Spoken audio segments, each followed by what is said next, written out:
Another day, another vlog. Hello Philippines and hello world. At heto nga ang mga nangyari nung papunta kami ng Bulacan. Ang usapan nga alas 4 ng umaga kami aalis. Kaya nga lang nung gabi na yon, birthday ng aking kapatid. Syempre may salo-salo kaya napuyat. Alas 5 ng umaga na yata ako nagising. At nakalis kami ng bahay alas 6 na ng umaga. Tanghali na. Kaya heto nga at maliwanag na. Kaya habang nasa SC-Tex kami, dumaan muna kami sa gasolinahan. Syempre para magpahinga at magpagasolina. At heto nga ang aking anak, baba ng baba.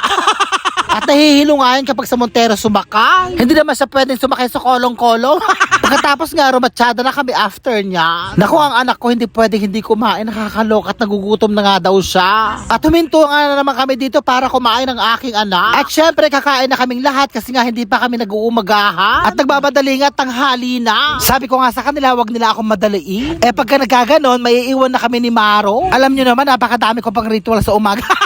So ayun nga at kumakain na kami. Pagkatapos nga heto nga ang kaganapan ng bagong taon. Napakalaki nga nung lechon na binili nila. At syempre bukas ko na siya itutulong. So paano yan, hanggang sa muli, I love you all and I thank you.